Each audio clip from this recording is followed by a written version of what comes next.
हर खबर पर होगी आपकी पकड़। डाउनलोड कीजिए एबीपी लाइव ऐप। हरियाणा के स्वास्थ्य मंत्री अनिल विज कोरोना संक्रमित हुए। अनिल विज को अंबाला के सिविल अस्पताल में भर्ती कराया गया है। 20 नवंबर को अनिल विज ने कोरोना वैक्सीन के ट्रायल में टीका लिया था। अनिल विज के कोरोना संक्रमित होने पर स्वास्थ्य मंत्रालय की सफाई, कहा वैक्सीन के 2 डोज के बाद ही होता है असर। अनिल विज को सिर्फ 1 डोज दी गई है।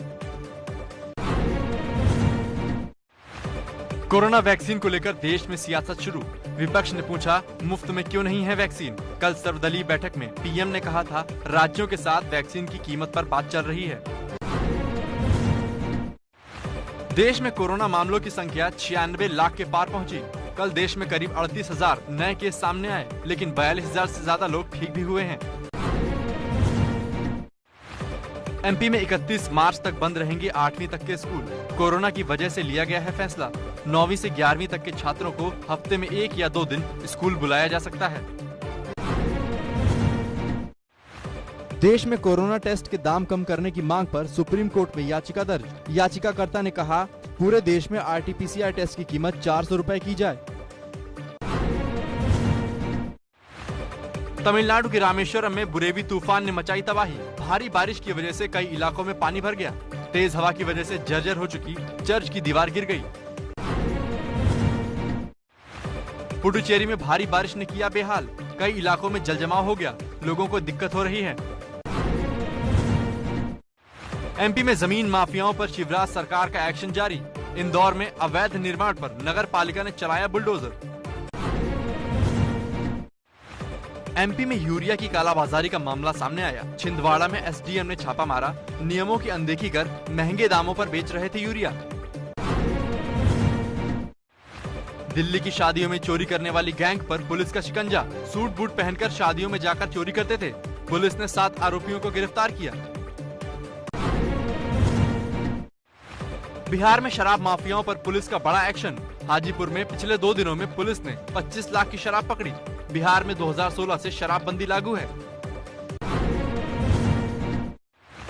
एलओसी पर पाकिस्तान की कायराना हरकत जारी। जम्मू कश्मीर के बालाकोट सेक्टर में पाकिस्तान ने गोलीबारी की। सेना दे रही है मुंहतोड़ जवाब।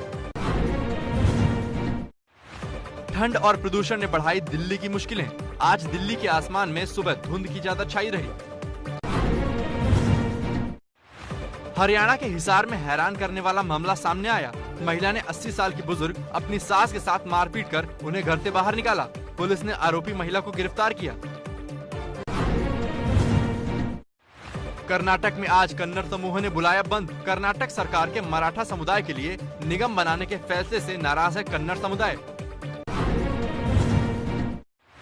हरियाणा के रेवाड़ी में हैरान करने वाला मामला सामने आया। 12 साल की बच्ची से 3 नाबालिग लड़कों ने गैंगरेप किया। तीनों आरोपी गिरफ्तार हैं।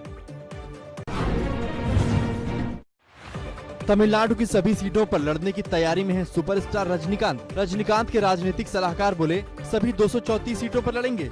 31 दिसंबर को पार्टी का ऐलान करेंगे रजनीकांत। चोटिल रविंद्र जडेजा ऑस्ट्रेलिया के खिलाफ T20 सीरीज से बाहर हुए। कल मैच के दौरान जडेजा के हेलमेट पर बॉल लग गई थी।